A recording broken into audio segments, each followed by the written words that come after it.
एकादशी व्रत की महिमा बताई गई। बंधुओं, वैष्णव की 3 निष्ठाएं होती हैं। यदि आप वैष्णव हो तो ये 3 निष्ठाएं आपके जीवन में होनी अति अनिवार्य है। पहली, नाम निष्ठा।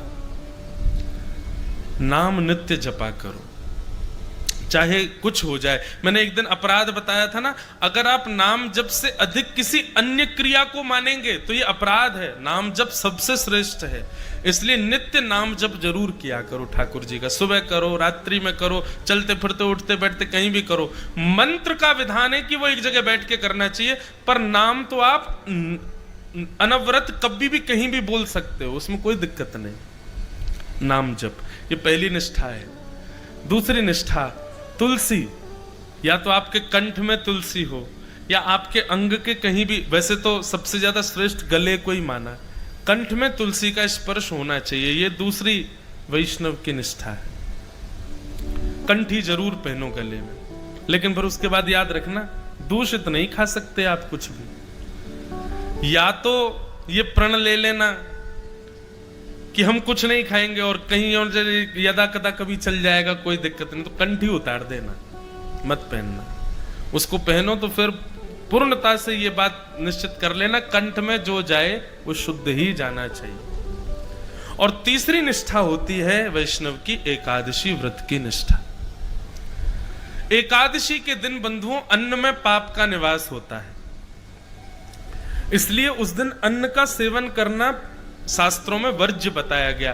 परंतु 60 वर्ष से ऊपर के वृद्ध ज्यादा हो गए हों या बहुत छोटे बालक हों और अत्यंत रोगी व्यक्ति यदि घर में हैं तो उनको व्रत ना करें तो चलेगा।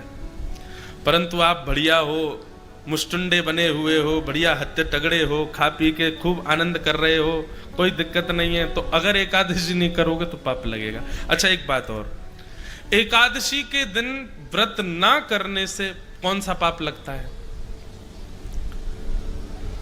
आपने जितने अपने पूर्व के पापों को गंगा स्नान से, तीर्थ यात्राओं से नष्ट कर दिया है, वो नष्ट हुए पाप पुनर्जागृत हो जाते हैं एकादशी के दिन अन्न सेवन करने से। समझ में आई बात? कोई नवीन पाप नहीं लगेगा, पर यदि आपने कोई पूर्व में पाप किए और उनको नष्ट कर दिया ये न केन प्रायश्चित्तों से, परंतु एकादशी के दिन यदि आप व्रत नहीं करते हैं, अन्न खाते हैं, तो फिर वो पुनर्जागृत हो सकते हैं। अब जिसको पता ही नहीं है उसको तो कुछ नहीं होता होगा, लेकिन अब आपको पता चल गई है, यहाँ पंडाल में जितने बैठे लोग हैं सबको पता चल, अब तो आपको करना पड़ेगा, अब आप पे कोई और चारा नहीं है। पर बंधुओं, कई बार ऐसा होता है कि ऐसे ऐसे लोग मिलने आते हैं,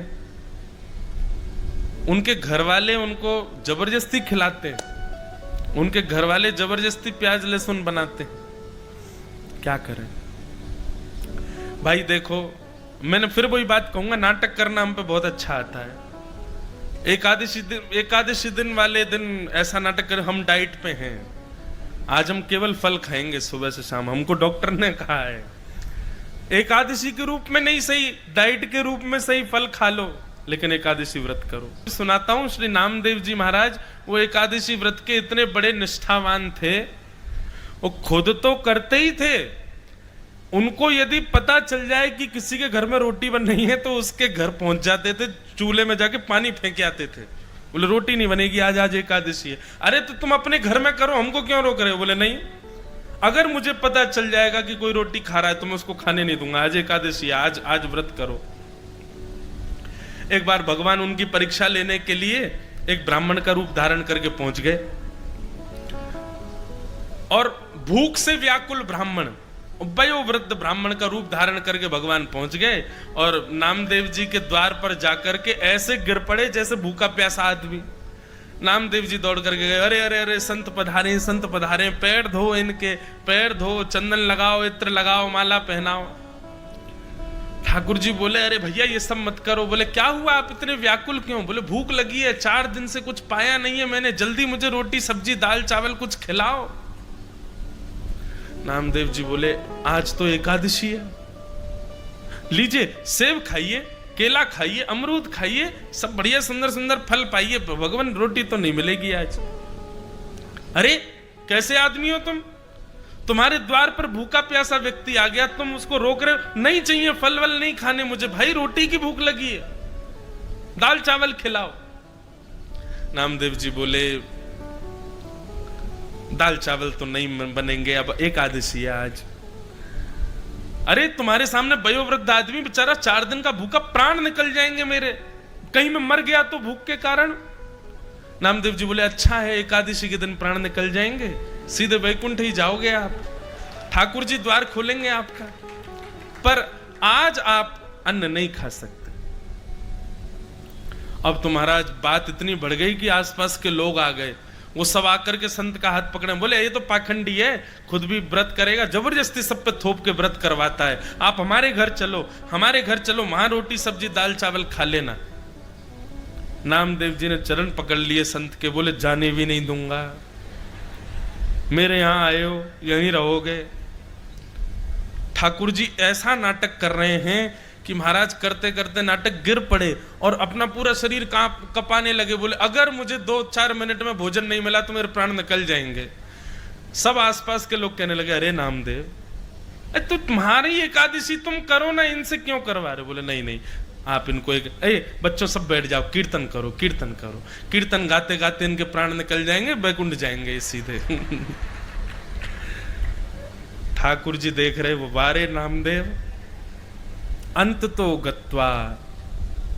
ठाकुर जी ने ऐसा नाटक किया कि जिस ब्राह्मण शरीर में गए थे उसके प्राण निकल ही गए, और जैसे ही प्राण निकले आसपास के लोग सब चिल्लाने लगे, चीखने लगे, नामदेव जी को भला बुरा कहने लगे, अरे तेरी भक्ति पर कलंक लग गया, तेरे द्वार पर आकर के एक संत मर गया, भूखा प्यासा बेचारा बिलबिला रहा था, दूसरों पर थोपता है अधिकार, अरे जा निकल जा हमारे गांव से, ऐसी भक्ति का क्या फायदा?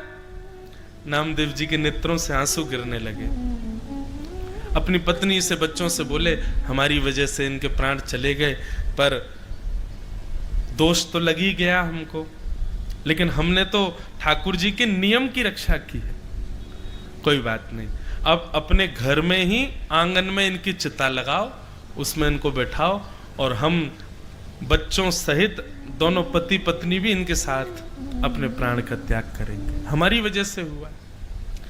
महाराज चिता लगाई, चिता पर उस ब्राह्मण के शव को रख दिया, एक तरफ पत्नी बैठी गोद में बच्चों को ले लिया, एक तरफ नामदेव जी बैठे दूसरे बालक को गोद में ले लिया, और हरिश शरणम ठाकुर जी का कीर्तन करने लगे। एक लकड़ी में आग लगा करके स्वयं ही उस चिता में जैसे ही लगाने लगे, चिता में अग्नि लग गई, लग करके जैसे ही वो लपट ब्राह्मण के कमर को छूने लगी, भगवान ही थे ब्राह्मण थोड़े ही थे, जैसे ही ठाकुर जी को नेप ताक लगा, ठाकुर जी तो तुरंत उठ करके बैठ गए, और बैठ करके नामदेव जी को गले से लगा के बच्चों को गोद में लेकर के तुरंत चिता से बाहर कूद गए ठाकुर जी।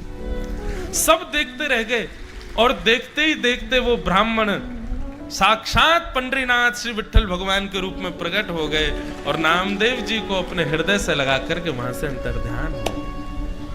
सब बोले अरे ब्राह्मण कहां गया? नामदेव जी बोले ब्राह्मण कोई नहीं था, वो विठ्ठल भगवान ही परीक्षा लेने आए थे मेरी एकादशी की। तो एकादशी जो है बंधुओं, ठाकुर जी को कोई फर्क नहीं पड़ेगा कि आप व्रत करो मत करो, पर उस दिन अन्न में पाप का निवास है, इसलिए शास्त्र आज्ञा करते हैं कि व्रत करो। अब देखो हम वृंदावन से हैं, वृंदावन के कई संप्रदायों में एकादशी नहीं होती, जैसे हरिदासी हरिवंशी, वहां पर एकादशी व्रत का महत्व नहीं है, क्योंकि वहां भाव प्राधान्य है, वहां नियम प्राधान्य नहीं है। जगन्नाथपुरी में एकादशी नहीं होती, लेकिन उसके पीछे कारण है। जगन्नाथपुरी में एकादशी क्यों नहीं होती?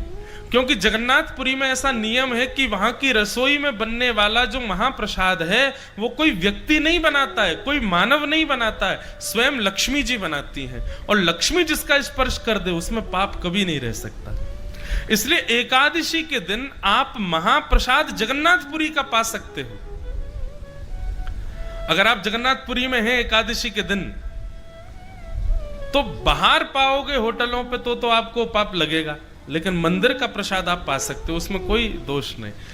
ठीक वैसे ही वृंदावन के कुछ प्रणालियों में कई संप्रदायों में एकादशी का विधान नहीं है, क्योंकि वहां भाव ऐसा है कि कल दशमी थी, कल ठाकुर जी का भोग लगा, तो उस समय अन्न जब प्रसाद था तो आज एकादशी होने पर वो प्रसाद में पाप कैसे आ गया, वो इस बात को स्वीकार नहीं करते। और दूसरी बात यह है कि वृंदावन के कई सेवा प्रणालियों में ठाकुर जी व्रत नहीं करेंगे, ठाकुर जी के लिए तो बढ़िया सामग्री बनेगी और ठाकुर जी ने प्रसाद ले भोग लगा दिया तो उसमें पाप कैसे रह सकता है, इसलिए उसको पा लेते हैं। तो इसका एक ही उपाय है, जगन्नाथपुरी जाओ तो महाप्रसाद पा लो, कोई दिक्कत नहीं। वृंदावन जाओ, आप राधा वल्लभ जी से, बिहारी जी से या ऐसे स्थानों पर जहां एकादशी नहीं है वहां से यदि प्रसाद मिले तो उस प्रसाद का तिनका स्वरूप आप पालो, बाकी शेष आप बाद में पा लेना, कोई दिक्कत नहीं। इतनी मर्यादा आप कर सकते हो। पर आप विदिशा में रहते हो, भोपाल में रहते हो, और क्या सागर में रहते हो, कहीं कहीं रहते हो जहां पर ऐसा कोई विधान नहीं है, ऐसा कोई भाव नहीं है, वहां तो एकादशी आपको करनी पड़ेगी।